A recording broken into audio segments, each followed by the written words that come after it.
Estamos en el día lunes 4 de mayo, esta mañana en el espacio de la entrevista conversamos con el doctor Francisco Alaví, ministro de Salud, temas importantes, la cantidad de casos que se han registrado en las últimas horas, el incremento de fallecidos. Eso es importante que usted lo conozca y detalles también del manejo de la emergencia generada por esta pandemia de COVID-19. Pero pongamos algunos hechos en contexto. Las muertes por COVID-19 en El Salvador continúan al alza. Hasta la tarde del domingo, las autoridades contabilizaban 12 fallecidos. El sábado murió una mujer de 55 años y en conferencia de prensa el ministro de Salud reveló que ayer falleció un hombre de 40 años de edad. Hasta el fin de semana ya se contabilizan más de 500 casos positivos en El Salvador. El Gabinete Ampliado de Salud sostiene que hay falta de colaboración de la población para prevenir la enfermedad. La comisionada presidencial para Asuntos de Gabinete, Carolina Recinos, destaca que los resultados de las medidas de emergencia han dado resultado, pero afirma que no han sido suficientes debido a la falta de colaboración de la población. Además, dijo que el propósito del gobierno es salir de esto con la menor cantidad de fallecidos posibles, con la menor cantidad de daños posibles. El ministro Alaví destacó que el COVID-19 es una enfermedad que puede llegar a afectar a cualquier salvadoreño. Por ello es necesario que se le dé el valor y la importancia a las medidas que se han estado promoviendo. Asegura que por hoy la única manera de evitar adquirir el virus es con el distanciamiento social, así como lavarse las manos y evitar tocarnos el rostro. El titular de salud pide a la población salvadoreña que se haga un mayor esfuerzo para cumplir con las recomendaciones, continuar fortaleciendo la cuarentena domiciliar, asegura. Esta mañana conversaremos con el ministro de Salud, Francisco Alaví, sobre cómo continúan atendiendo la pandemia en el país. Bienvenidos a la entrevista de Hechos AM. Así es, el señor ministro de Salud nos acompaña aquí en el espacio de la entrevista. Vamos a hablar de temas importantes, aspectos que hemos conocido en las últimas horas sobre cómo van incrementando las estadísticas en El Salvador y también se ha dicho que estas son 2 semanas cruciales para enfrentar la emergencia en el país. Doctor, buenos días, un gusto que nos acompañe, bienvenido. Buenos días y un saludo a toda la población salvadoreña en este día. Doctor, si quiere comencemos hablando del tema de los fallecidos. Son 12 personas en total, el último dato que ustedes manejaban. ¿Cuántas de estas personas, doctor, tenían ya padecimientos previos y que, digamos, fueron agravados estos padecimientos a raíz de que se infectaron de COVID-19? Cerca de 10 de esos 12 fallecidos ya tenían un factor preexistente que desencadenó o ayudó a que esa enfermedad, el coronavirus, fuera a tener una letalidad. La mayoría de estos pacientes son muy apegados a las descripciones que internacionalmente se conocen, pacientes que tienen un antecedente de diabetes mellitus, que tienen un antecedente de hipertensión arterial, enfermedad pulmonar obstructiva crónica, cuadros de obesidad y ciertos factores que han demostrado de alguna medida que son desencadenantes de letalidades en esta enfermedad. Le preguntaba esto precisamente, doctor, porque ayer se decía que la víctima número 12 era una persona que tenía problemas con el peso y esto pues había sido como letal para él a la hora de enfrentar al coronavirus. Sí, ese es uno de los factores que se han identificado que pueden desencadenar y esto tiene que ver mucho con la fisiología pulmonar. Los pacientes que tienen obesidad pueden desencadenar mayor restricción al patrón pulmonar.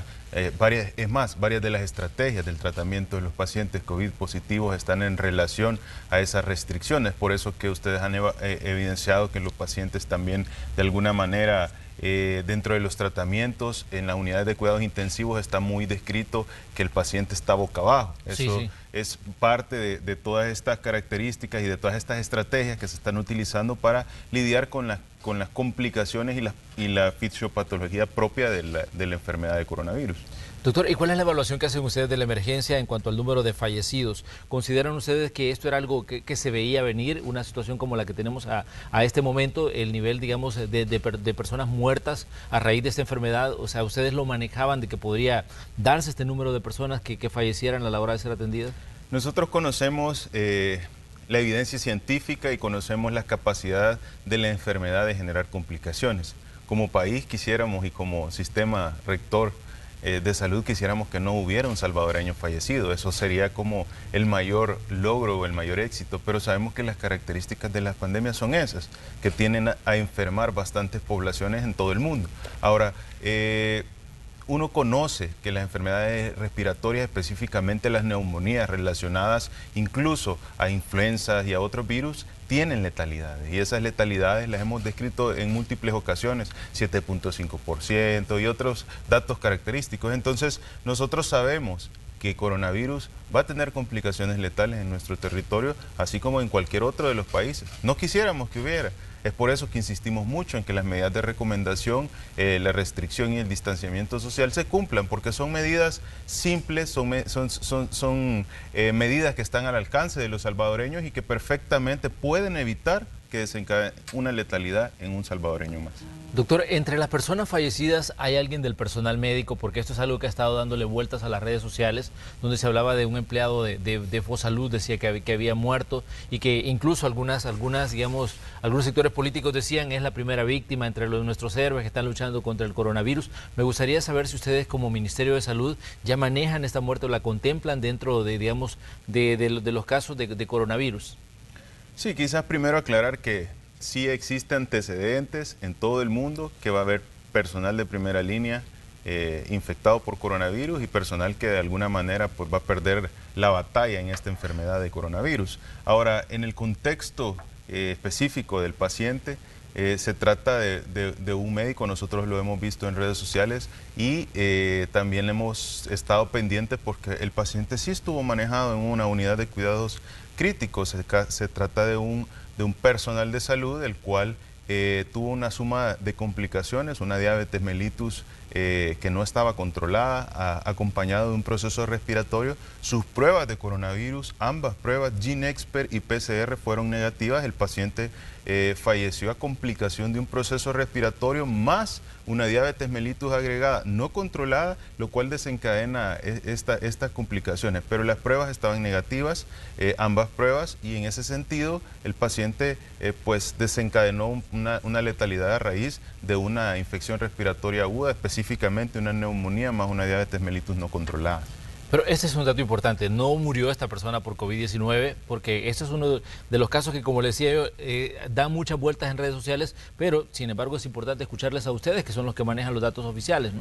Sí, es importante aclarar en el sentido de que este caso en particular no fue a raíz de coronavirus. Sin embargo, el personal está expuesto, y aquí quiero tomar un tiempo, porque ayer también en paralelo me notificaron a mí del caso de una enfermera que había sido agredida por vecinos, específicamente en el contexto de que estaba brindando atención al personal. En ese sentido, yo creo que tenemos evidencia de que esta enfermedad va a afectar al personal de salud, va a afectar a ese personal de primera línea, y por otro lado, de manera irresponsable, estamos agrediendo al personal que son los que están encargados de salvaguardar. O sea, este personal, nos llegaron imágenes de cómo había sido de alguna manera agredido y con el temor de regresar a esa zona. ¿Por qué? Porque esto es una situación bastante compleja que todos los salvadoreños están lidiando con el temor, pero tampoco podemos venir a estigmatizar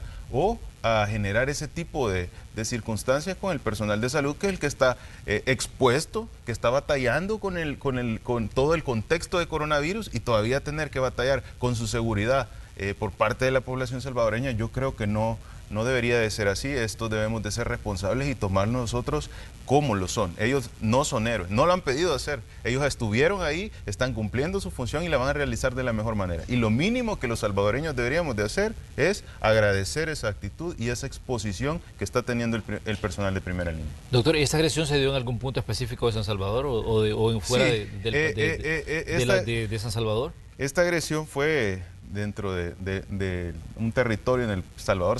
Hay que manejar esto bien prudente, porque así como sucedió, así puede volver a suceder. Entonces, en ese sentido, yo siempre he pedido a la población que con el tema de la privacidad no se trata de ocultar algún dato, no se trata de no dar la información completa, se trata de poder manejar todos los aspectos, y en ese sentido tanto protegemos al personal como a los pacientes. En el caso de una alta que personalmente fui a evaluar, de una paciente recuperada de COVID positivo, una paciente mayor de edad, ella me decía, doctor, fíjese que yo he recibido llamadas de mi vecina, y mi vecina a mí me dice, que a ver cómo vamos a hacer cuando venga alguien que pueda tener la enfermedad. Hay que ver cómo cerramos la colonia. Entonces, este tipo de comentarios, y me dice la señora, si ella supiera que yo estoy con esta enfermedad, o sea, no me deja entrar a la casa. Entonces, este tipo de situaciones son lo que día con día está sucediendo. Entonces, debemos de ser responsables y debemos de sumarnos.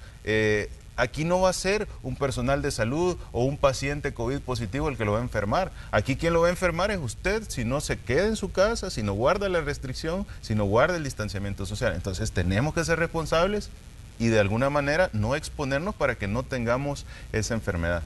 Doctor, hemos escuchado, bueno, a raíz de todo lo que ha pasado con el personal médico, porque incluso hubo casos en el que se capturó a personas por agredir a personal médico. En este contexto, ¿ustedes le van a dar algún tipo de asistencia a nivel legal para que esta persona pueda denunciar, o se va a hacer algún tipo de acción para evitar que este tipo de agresiones no continúen? Porque definitivamente es que eso es una situación grave. Las agresiones que se están dando, ya lo hemos visto no solo en El Salvador, sino incluso en otros países donde las personas tienen miedo incluso vivir con alguien que es parte del sistema de salud, a la par. Pero ya decíamos que esto es infundado definitivamente, pero ¿le van a dar ustedes algún tipo de asistencia al caso de esta enfermera? Sí, nosotros vamos a darle todo el apoyo necesario en la situación que está pasando el personal, y también ya serán las autoridades correspondientes las que apliquen todo el peso de la ley en el caso de estas estigmatizaciones y de estas agresiones que el personal en alguna medida y cualquier personal de primera línea pueda sufrir.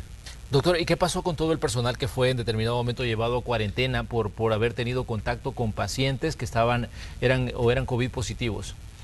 Sí, en ese sentido, pues hoy por hoy ya tenemos 5.802 personas que han cumplido sus cuarentenas, y también tenemos personal que ha cumplido el proceso de nexos. ¿Y a qué me quiero referir? Tenemos personal de primera línea que en alguna medida pudo estar expuesto, y como nosotros hemos ampliamente mencionado, nuestra estrategia en la fase 2 es, si yo identifico un paciente que está COVID positivo, voy a ir a buscar todos sus posibles contactos. ¿Para qué? Para hacer un screening de esos contactos. Lo dejamos 5 días, tomamos su muestra. ¿Por qué esos 5 días? Porque es donde la mayoría de los pacientes ha desarrollado síntomas, y se realiza la prueba y podemos descartar. De esa manera logramos ir controlando el crecimiento de esta enfermedad. En ese sentido, hubieron bastantes casos en que bastante personal de salud pues se iba a ese control de nexos, y de alguna manera escuchamos comentarios, es que ya van 20, 30, 40 personas infectadas en el personal de salud. No es así. Es una manera responsable de darle la seguridad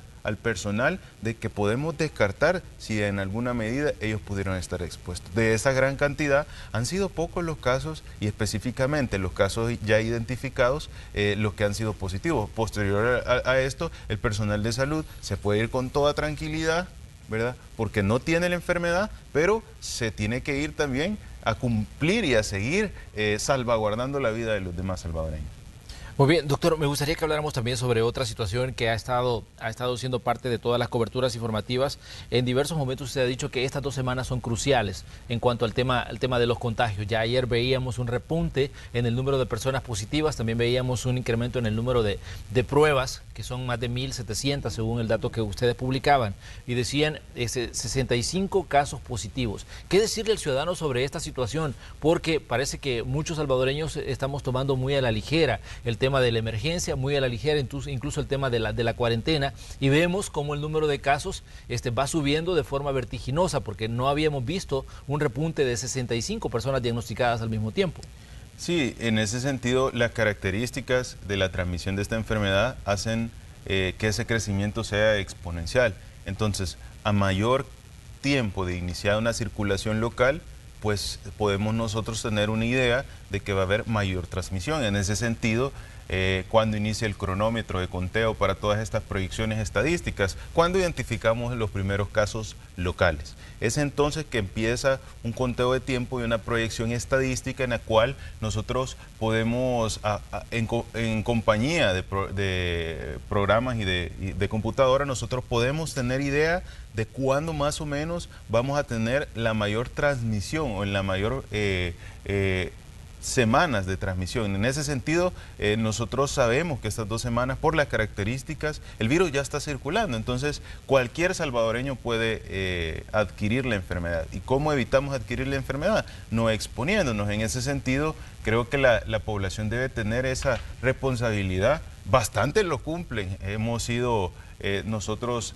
evidentes de que bastantes salvadoreños se han comprometido y se han sumado y están siguiendo al pie de la letra. Hay familias que no dejan entrar al esposo o al papá si no se ha bañado, se ha quitado la ropa, le han aplicado de todo lo que existe hoy por hoy. Entonces, en ese sentido hemos visto cómo bastantes salvadoreños se han comprometido, pero también hemos visto las calles saturadas con más personas, los supermercados. En las carretas podemos ver que no es comida lo que se lleva, sino que otro tipo de artículos que evidentemente no son en paralelo al cumplimiento de una restricción ni una cuarentena. Digámoslo como son las cosas, doctor. Hemos visto también un incremento en el consumo de alcohol y eso incluso ha habido un incremento de las detenciones, incluso gente que ha sido capturada borracha, ¿no? Sí, en ese sentido no puede ser posible que en pleno modo de transmisión o aumento en la transmisión de la enfermedad en una pandemia mundial nos podamos dar el lujo los salvadoreños de estar consumiendo bebidas alcohólicas que definitivamente no brindan ninguna buena acción al final y solo suma complicaciones, accidentes de tránsito, violencia, y todavía esto unido con una pandemia mundial que tiene en serios problemas a todos los países desarrollados del mundo. No es posible que sigamos con estas acciones. El presidente de la República publicaba ciertos mensajes el fin de semana y decía que si las cosas continúan como están, el sistema de salud se dirigía al colapso. ¿Qué dice usted como encargado de manejar parte de la emergencia, doctor, ante esta situación que obviamente pues no deja de generar miedo, ¿no? Sí, nosotros conocemos que la fase 3, una fase en la que esperaríamos no llegar, es una fase en la cual ya la circulación está tan masiva y las características es que el sistema de salud solo sirve para recibir pacientes que en la mayoría son pacientes ya deteriorados y pacientes que se van a sumar a esa estadística de letalidades. Y el otro caso es el manejo de estos cadáveres. Definitivamente, como sistema de salud podemos llegar a esa situación. ¿Por qué no vamos a llegar a esa situación si Estados Unidos, Italia, España, países, China, países que son sumamente desarrollados con sus sistemas de salud, se encontraron en esa situación? Porque la enfermedad no es una enfermedad sencilla, la enfermedad es una pandemia y una pandemia con una capacidad de complicar los sistemas de salud bien elevados. En ese sentido, si nosotros no hacemos de la mejor manera lo que está al alcance de nuestro sistema, que es prevención y manejo oportuno, pues definitivamente vamos a llegar a esa situación y es lo que no queremos. Por eso hacemos mucho énfasis y por eso le estamos diciendo a la población salvadoreña, la gran parte y la gran acción de prevención y que va a evitar que nuestro sistema de salud y como salvadoreños lleguemos a estar en una situación como esa, es de los salvadoreños.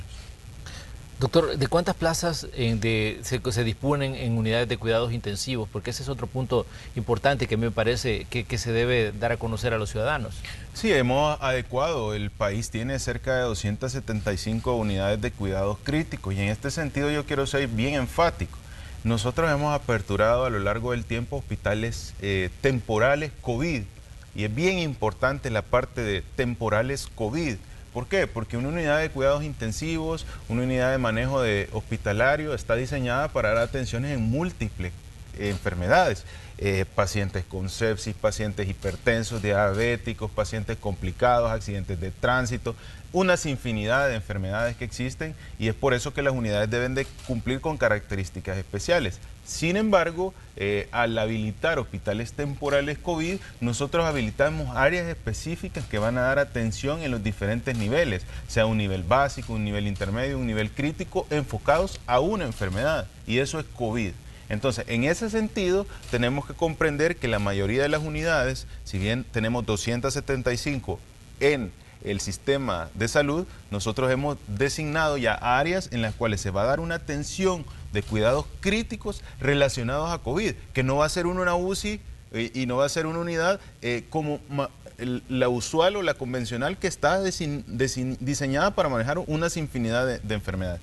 En ese aspecto también se tienen varios proyectos y varias estrategias, y el fortalecimiento del sistema de salud es nuestra prioridad. Muy bien, vamos a hacer una pequeña pausa comercial. Les recordamos que esta mañana conversamos con el doctor Francisco Alaví, ministro de Salud. Datos importantes que usted debe conocer sobre el manejo de la pandemia por coronavirus. Ya les decíamos, 12 fallecidos y ayer pues un reporte de 65 personas que han dado positivos a esta enfermedad. Están dentro de los elementos que estamos evaluando esta mañana. Regresamos enseguida.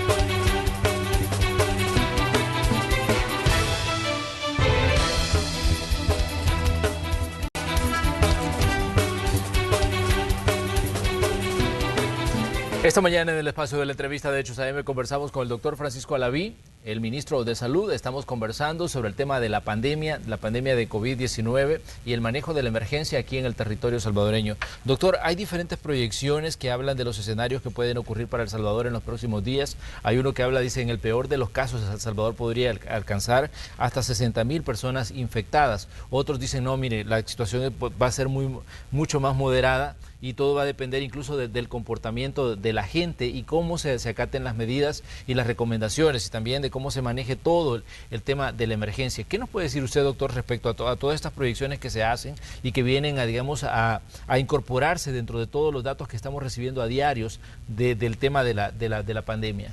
Sí, en ese sentido depende mucho de cuáles son los datos y los parámetros que se utilizan a la hora de estimar estas proyecciones, el específico y el resultado final de estas proyecciones. En ese sentido, sabemos que un dato así bastante certero, lo decía Merkel de Alemania en sus primeras intervenciones. Ella decía, el 70% de la población se va a ver afectado por esta enfermedad. Y si ese 70% se ve afectado por esa enfermedad, estamos hablando de 46 millones de letalidades a nivel mundial. Y en este sentido hay que tener en cuenta eso. Las tasas de ataque, que son lo que se utiliza, o el parámetro que se utiliza para poder hacer estimaciones o proyecciones de esta enfermedad, van variando en base a las características de cada población. Entonces podemos tener muchos escenarios. Ahora, esas proyecciones hay que ser responsables de cómo se transmiten, porque un dato de una proyección nos puede dar un estimado total de un desarrollo de una enfermedad en un periodo de tiempo total. Entonces, bajo ese sentido, yo puedo decir, van a haber tantos enfermos. Pues sí, pero van a ser tantos enfermos en todo el periodo en lo que se ha estimado. Entonces, eso no significa que esos total de pacientes van a ser en un mes, sino que hay que ir... O que todos van a estar en el sistema de salud al mismo tiempo. O que todos van a estar en el sistema de salud. Entonces hay que ser muy responsables con esa información. Y yo ahí sí le pido a todo el personal que se encarga de hacer estas proyecciones en los diferentes sectores de la población, que seamos responsables y que transmitamos esa información completa para que la población no tenga ese temor. La Organización Mundial de la Salud, y específicamente, lo platicábamos hace un segundo, mencionaba que habían dos pandemias en paralelo. Una era la pandemia de coronavirus y otra era la pandemia de desinformación. Y en ese sentido todos utilizan estos datos y a veces estas características de planeación estratégica que le sirven al sistema para poder irse acoplando o adaptando a los gastos, insumos, medicamentos y todo lo que se necesita, lo utilizan con otro fin, que alarmar a la población, asustar a la población, generar pánico que no se viene a sumar para que trabajemos con el objetivo de superar la pandemia de coronavirus. Doctor, a raíz de todo lo que se está diciendo, bueno, incluso el fin de semana también escuchábamos declaraciones donde se decía que era necesario hacer más estrictas las medidas para que la población se mantuviera en cuarentena. Incluso hubo una declaración donde decía que no se estaba planeando cerrar el país, porque eso incluso se había dicho que se iba a hacer, digamos, mucho más estricto y que muchas personas no iban a poder salir de sus casas durante los próximos 15 días. Sí, yo creo que hay bastante evidencia y sobre todo hay antecedentes en otros países que pues ya tuvieron esas dificultades, como por ejemplo Francia, como por ejemplo Ecuador, que han prolongado sus estados de emergencia. Y en ese sentido, Francia creo que ya logró prolongar hasta junio el estado, porque ellos ya se dieron cuenta que definitivamente aquí la única manera de evitar letalidades es que la población no se exponga. En ese sentido, no se trata de ser más fuertes las medidas, se trata de cumplir las que ya existen y que han demostrado ser eficientes, y esas son sencillas, ¿verdad? Restricción domiciliar, distanciamiento social y las medidas de prevención, lavado de manos constante, evitar tocarnos la cara, la boca, los ojos y la nariz, que son las medidas que han demostrado ser muy eficientes. Yo creo que no se trata de incrementar medidas, se trata de que se dé cumplimiento de las medidas que efectivamente han demostrado ser buenas ante esta pandemia. El presidente de la República dijo que había enviado a la Asamblea Legislativa una serie de medidas sanitarias. ¿Tiene usted conocimiento de cuáles son esas medidas que se vendrían a sumar a las que ya se tienen y de las que ya habíamos hablado antes? Sí, en este sentido, todas son estrategias enfocadas a limitar la transmisión de persona a persona. Ahí van medidas sanitarias de bastantes tipos, y estamos enfocados en protocolos para manejo de áreas que no pueden cerrarse. En ese sentido, sabemos que hay específicos en la población que no pueden restringirse, como la alimentación, la cadena de suministración de alimentos, el servicio de salud y una serie de situaciones que definitivamente no podemos pararle. Ningún país lo ha parado. En ese sentido, se han implementado protocolos sanitarios que van enfocados a que en estos sectores que por obvias razones deben de continuar siendo funcionales, no se permita el incremento y la transmisión de persona a persona. Pero esto no pasa, doctor, por establecer cercos en lugares específicos, en establecer, digamos, restricciones mucho más estrictas, el hecho de llevar a personas a centros de contención por violar las cuarentenas. Yo creo que todas las herramientas que estén a disposición del Estado y que van enfocadas a prevenir y a limitar la transmisión pueden llegar a ser necesarias. Ahora, ¿de qué depende que esto se incremente? Pues depende de que los salvadoreños cumplan las medidas que hoy por hoy se han tomado y que no representan ninguna presión agregada. O sea, si yo cumplo mi cuarentena, no tenemos por qué estar incrementando cordones sanitarios. En ese sentido, ¿qué da el inicio de que nosotros tengamos que utilizar esas herramientas para frenar el crecimiento de la enfermedad? El no cumplimiento de las medidas, que hasta cierto punto son medidas en las que la población está obligada éticamente a cumplirlo, sin embargo no está obligada con refuerzo de alguna medida de seguridad para realizarla. En ese sentido, yo creo que las estrategias y las herramientas están. Los cordones pueden existir, otras medidas pueden existir, pero ¿de qué depende que no lleguemos a esto? Que se cumplan las medidas que ya han sido establecidas y que realmente solo necesitan consideración, ética y responsabilidad de la población para realizarlas. Doctor, hemos visto cómo ha venido cambiando el tema de las pruebas que se hacen a diario para detectar a posibles, digamos, casos de coronavirus. Comenzamos con 200 pruebas, el último reporte hablaba de 1.700 pruebas. ¿Qué capacidad tiene El Salvador para hacer exámenes, digamos, de forma masiva como lo que estamos viendo? Porque incluso decían, incluso ayer yo leí algunos comentarios que decían, ¿no será que se están inflando los datos de las pruebas que se están haciendo? Pero bueno, ya que lo tenemos a usted acá, es bueno que usted le aclare esto a los ciudadanos respecto a toda la información que se dice y que en determinado momento puede generar dudas respecto al trabajo que ustedes están haciendo con el manejo de pruebas, por ejemplo. Sí, en el aspecto de las pruebas, nosotros siempre hemos sido partidarios de que cada país tiene su intervención y su acción en base al desarrollo de la enfermedad.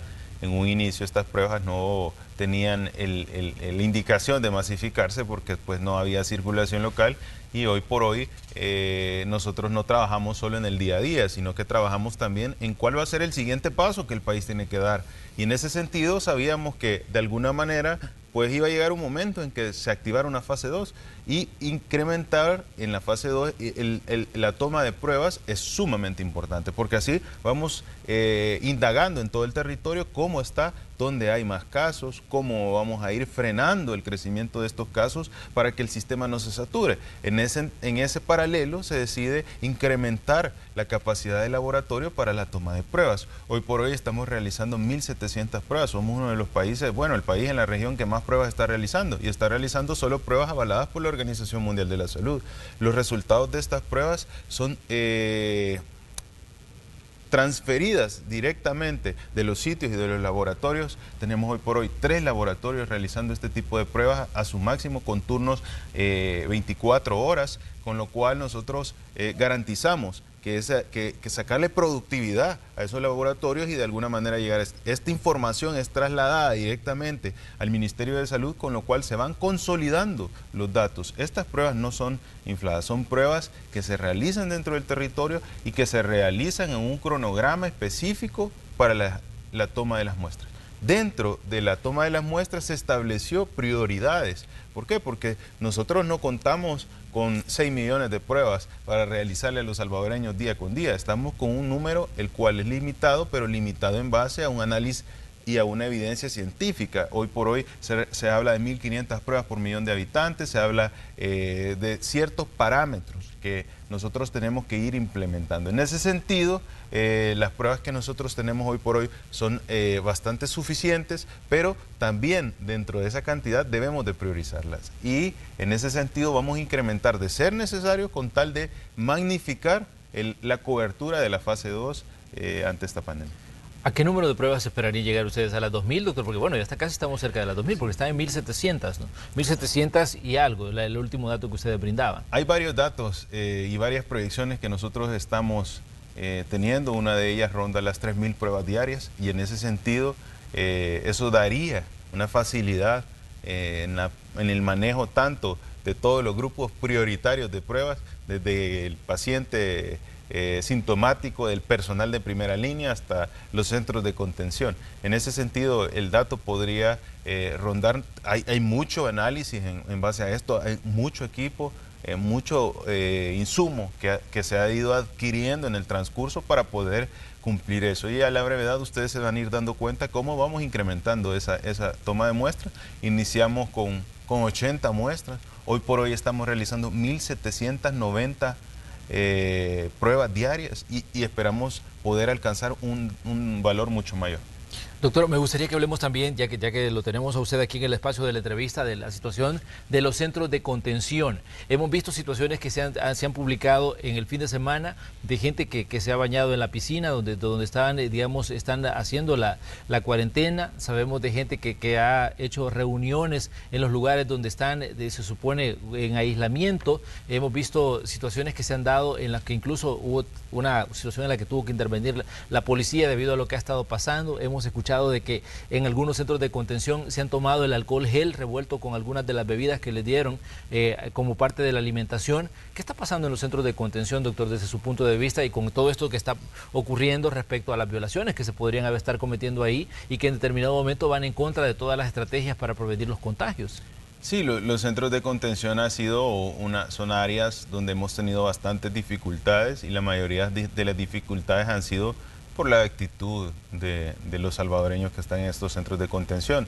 En múltiples ocasiones hemos escuchado cómo los pacientes tienen más de 30 días y siguen preguntando de cuándo se le van a dar el alta y todo, pero no son completos ellos en la información, y comentan también cómo se dan este tipo de situaciones que se viven en los centros de contención y que de alguna manera es difícil manejarlo, porque el equipo médico del centro, el presidente lo mencionaba, el equipo médico del centro no logra controlar, pero si se envía fuerza pública para que se dé ese control, pues se están violando los derechos, y en ese sentido es difícil poder hacer una acción dirigida a conservar el fiel cumplimiento del reglamento sanitario que está dentro de los centros de cuarentena. Ha sucedido casos como el del polvorín, que pues a los salvadoreños se les dio la necesidad de poderse ir a meter a esta área del polvorín y incumplir el reglamento. Entonces, luego se exponen luego uno de estos pacientes da positivo, hay que volver a aislar al paciente, se le suman más días, hay que tomar las pruebas, sabemos que las pruebas en el rango de prioridades no son la número uno de los centros de contención, porque los centros de contención, para bien o para mal, tenemos localizados a los pacientes de riesgo, no andan en el territorio, la prioridad es el territorio donde se está infectando mayor cantidad de salvadoreños. Entonces, en ese sentido, se van sumando todas estas acciones y la población debe comprender que estos 30 días son días precisos para vigilancia estrecha, para que ellos puedan irse con tranquilidad a su hogar. Hemos escuchado el caso de que han introducido bebidas embriagantes a los centros de contención. Se ha perdido el concepto de vigilancia estrecha médica, sanitaria, por parte de la población, y piensan que estos son lugares para ir a guardar algún tipo de restricción impuesta por el gobierno, y no es así. Estos son lugares específicos para vigilar su salud, para vigilar que estén sanos, para darles la tranquilidad de poderse ir a su hogar y después no enfermar al resto de la familia. Entonces debemos de ser responsables. No es posible que estén mezclando el alcohol gel que sirve para lavarse las manos y evitar el contagio con el café que se le está brindando. Se tiene un consumo alto en logística, alimentación, 3 tiempos de comida, hoteles de primer nivel, ¿verdad? Sitios en los cuales se le está dando ese apego médico 24 horas, personal arriesgándose. No es posible que la población tome estas actitudes. Yo creo que eso es irresponsable, y también, pues evidentemente, son la raíz de por qué en los centros de contención hay personal que hoy por hoy está con mayor tiempo. Oímos la queja de que no quieren estar más de 30 días, pero no escuchamos la parte y no mencionan tampoco la parte en la cual se van a estas áreas o se salen de los cuartos y se ponen en conjunto a platicar. Entonces, es bien importante, y la población también tiene que conocer, son áreas donde hay enfermedades infectocontagiosas. No vamos a tener un policía en cada puerta arriesgando a este personal de seguridad, o un médico arriesgando a este personal de seguridad para velar que ninguno se salga de sus habitaciones, cuando estamos en un lugar donde hay enfermedad que puede generar una letalidad en este personal de primera línea. En ese sentido, no tiene ninguna justificación del por qué debamos de incumplir el reglamento que se encuentra en cada centro de cuarentena. Pero hay personas que dicen, bueno, miren, yo tengo ya 20 y tantos días acá y no me han hecho la prueba o no me han dado el resultado.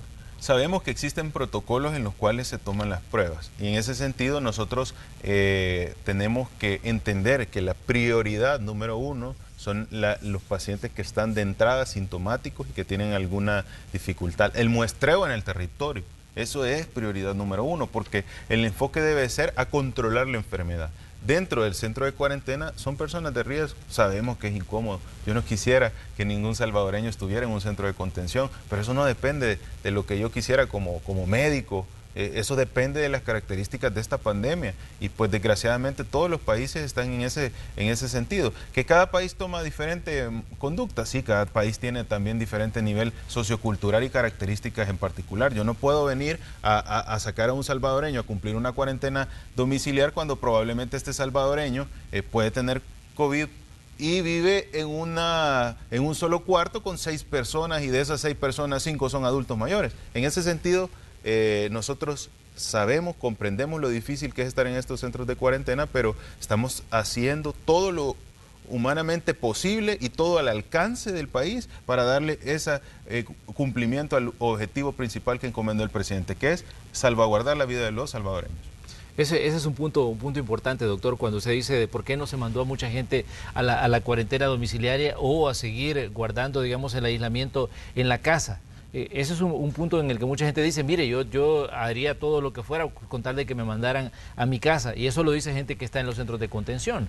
Es entendible que la población que está en estos centros de contención exprese su inconformidad de esta manera. Sin embargo, nosotros tenemos el objetivo, y como sistema rector, de visualizar más allá de lo que tenemos en el momento. Este salvadoreño que probablemente dice esto hoy, lo dice porque se siente incómodo en el centro de cuarentena. Pero ese mismo salvadoreño, estoy seguro que no pensaría lo mismo si él fuera a cumplir su cuarentena a su casa y luego su abuelita se enfermara y su abuelita fuera uno más de las letalidades por COVID. Entonces, nuestra obligación es poder visualizar eso hacia adelante y darle ese bloqueo a que esto suceda, porque ese es nuestro trabajo, eso es nuestra responsabilidad.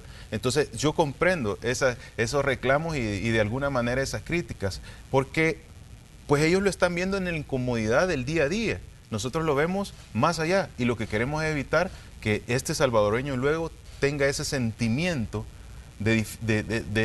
o esa sensación de que sirvió de transporte para llevar la enfermedad al hogar y para que uno de su familia pues tuviera una letalidad. Eso ese salvadoreño no se lo perdonaría. En ese sentido, nosotros tenemos esa responsabilidad y es nuestro trabajo evitar que suceda.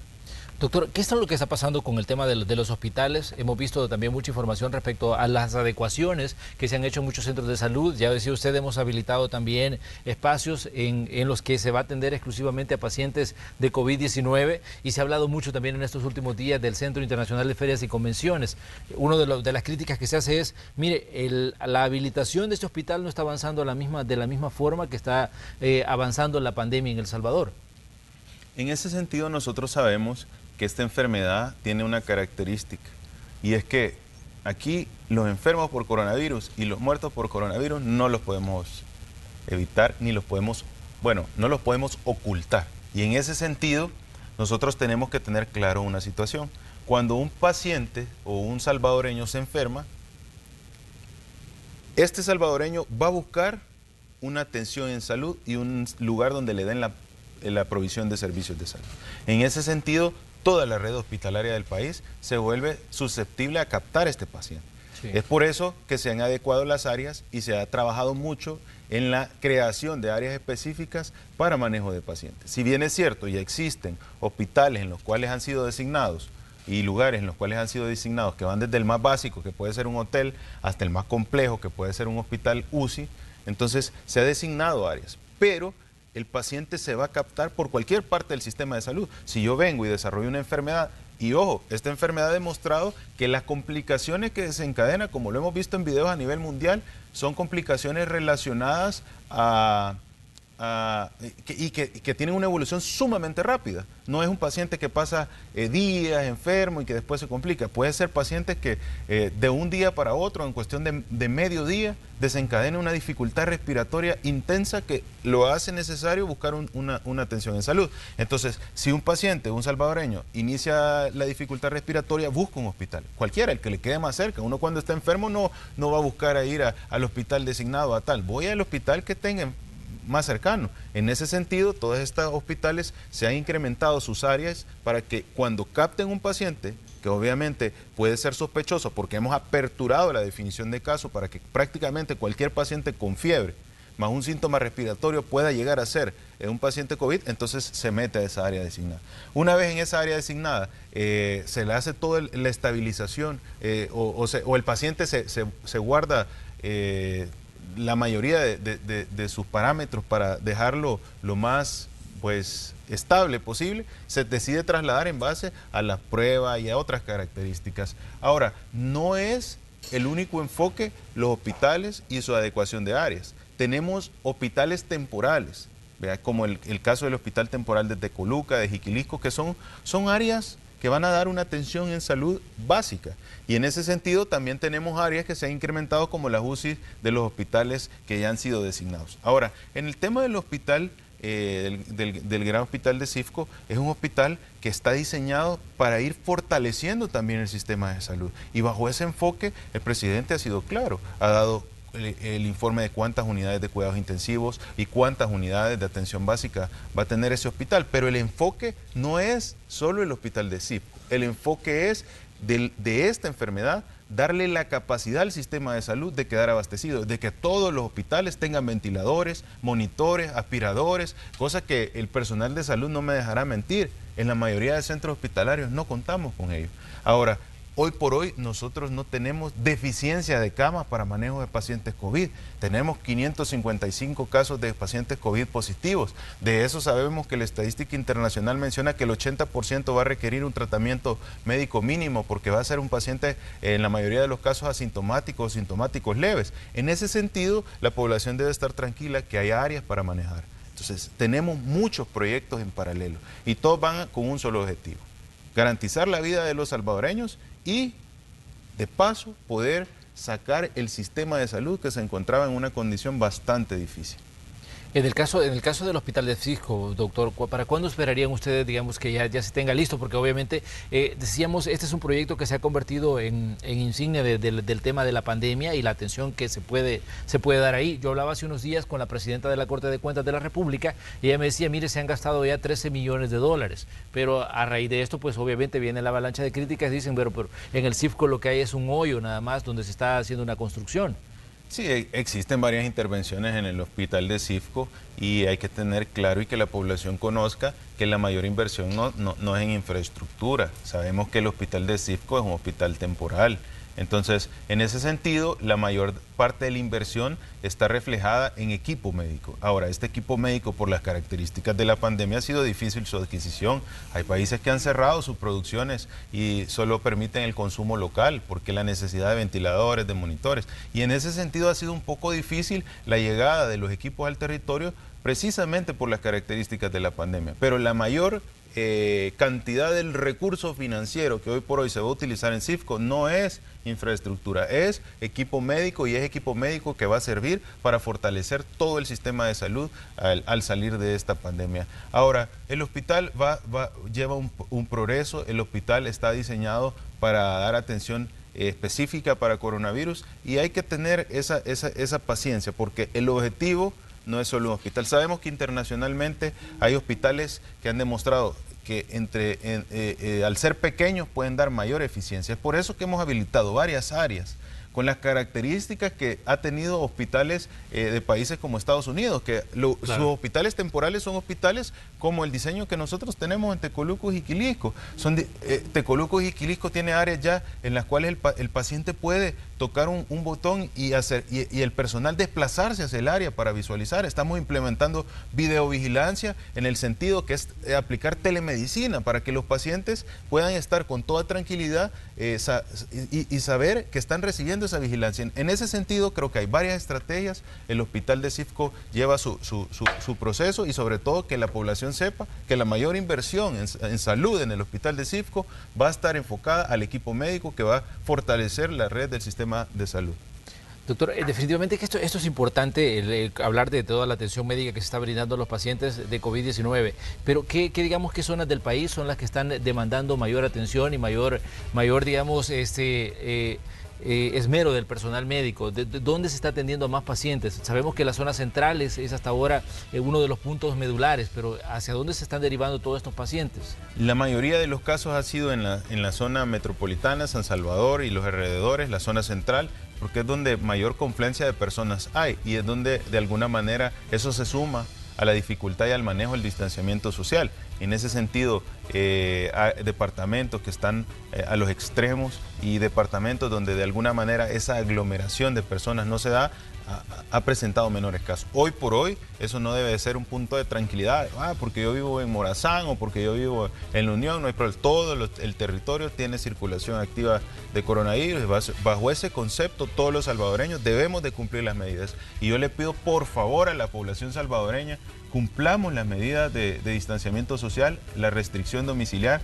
Hoy es cuando debemos de extremar el cumplimiento de estas medidas, evitar tocarnos la cara, la boca, los ojos, la nariz, el uso de las mascarillas o el cubrebocas. Esos son los puntos más importantes, eso es lo que va a evitar que de alguna manera no adquiramos la enfermedad y sobre todo que si no es necesario salir, no salgamos, quedémonos en casa, no nos expongamos nosotros, no expongamos a nuestra familia. Ese es el objetivo que día con día todos los salvadoreños debemos de tener. Eso es elementos importantes que debemos tomar en cuenta. Doctor, otra situación que se está dando mucho, el tema de los arcos de desinfección. Los hemos visto a la entrada de municipios, los vemos incluso a la entrada de establecimientos, pero ¿qué tan efectivos son? Porque hemos leído muchos informes donde se dice de que no son, digamos, una herramienta clave a la hora de combatir el coronavirus y se ha dicho, si usted quiere desinfectarse, tendría que pasar 10 minutos en el arco de desinfección y, digamos, rociándose de amonio, que es lo que muchas veces se está aplicando. Sí, definitivamente los arcos se suman a estrategias para generar ese conocimiento y esas prácticas sanitarias en las personas. Creo que los arcos sanitarios son un punto que no debe darle la tranquilidad, ya pasé por el arco, yo puedo hacer todo. No, son medidas que se suman para evitar y para limitar esa transmisión. ¿Cuánto va a ser la efectividad? Pues esa efectividad es un componente de toda una estrategia que al final sí puede de alguna manera disminuir. Es por eso que hoy por hoy utilizar solo la mascarilla no es una opción. Sí. Utilizar solo un arco sanitario no es una opción. Se suma. Hay que ser responsables con los químicos que se utilizan, porque ya existen lineamientos en los cuales estos son los químicos que están avalados para el uso, que no van a generar más complicaciones en salud. En ese sentido, todos estos arcos han sido diseñados para utilizarlos en objetos, no en personal. El personal no debe estar expuesto a este tipo de químicos y sobre todo hay que hacer uso responsable. No por haber pasado en un arco sanitario ya estoy libre de la enfermedad. Y son medidas que se suman. Sin embargo, no son medidas que por sí solas van a limitar esa transmisión. En ese sentido, yo creo que todas las medidas que vayan enfocadas a sumarse en beneficio de limitar esa transmisión son bienvenidas, pero hay que hacer uso responsable y sobre todo hay que evitar que esto genere más complicaciones que beneficios. Doctor, el uso de guantes. Vemos a muchas personas que andan con guantes que muchas veces solo son, digamos, para uso del personal médico, pero muchas personas los portan porque también le dan esa sensación de seguridad, pero también hemos visto advertencias, tanto de ustedes como autoridades de salud, como de expertos en diferentes partes del mundo, diciendo cuidado con el uso de ese implemento porque también puede ser un foco de infección un tanto complicado si no se sabe utilizar. Sí, en ese sentido, el tema de los guantes tenemos que tenerlo bastante claro, porque ponernos un guante no quiere decir que ya va a evitar que el virus se adhiera. Las características y el material látex tiene ciertas particularidades, pero no quiere decir que no pueda evitar. Yo he visto cómo salvadoreños están utilizando guantes y están comiendo con el guante. Entonces, en ese sentido, no estamos cumpliendo el objetivo. Debemos evitar usar los guantes. Los guantes solo se deben utilizar en ciertas ocasiones muy específicas y más que todo para el personal de salud. Lo más recomendable no es que se ponga un guante. Lávese las manos con agua y con jabón. Eso es mucho más efectivo. Y evite tocarse la cara. Esos son los puntos clave. ¿Vea? Pero no tiene sentido ponernos guantes si primero vamos a estar comiendo con el guante y segundo vamos a botar ese guante a la calle, al igual que la mascarilla. Hay que hacer uso también responsable porque todos estos objetos pueden ser luego objetos que dan transmisión o que puedan servir como transmisores de esta enfermedad. Doctor, le queremos agradecer, definitivamente que son muchísimos los temas que abordar en cuanto al tema de la pandemia, pero le queremos agradecer que nos haya sido parte de su tiempo en esta mañana de lunes, comenzando la semana en estos periodos que se consideran críticos para enfrentar esta enfermedad. Le agradecemos que nos traiga sus conocimientos y los datos que usted maneja para hacerlos de conocimiento también de los ciudadanos que nos han sintonizado esta mañana. No, es un placer para mí poder estar acá y sobre todo poder continuar haciendo mucho énfasis en las medidas de prevención para la población. Yo creo que todo este sector se ha unido, el país se ha unido ante COVID. Estamos hablando de medios de comunicación, la población, la empresa privada, el aparato gubernamental, el sector de primera línea, todos con un solo objetivo: salvaguardar la vida de todo el país, y en eso debemos caminar y en eso debemos seguir fortaleciendo todas las estrategias. Así que pues muchas gracias por la invitación y estamos a la orden. Gracias, doctor. Nosotros vamos a una pausa comercial aquí en Hechos AM, ya regresamos con más. Recuerde que le vamos a actualizar datos de lo que está ocurriendo también a nivel global con esto de la pandemia del coronavirus en este 2020. Así que le pedimos que se quede con nosotros. Somos Hechos AM aquí en Red Salvadoreña de Medios.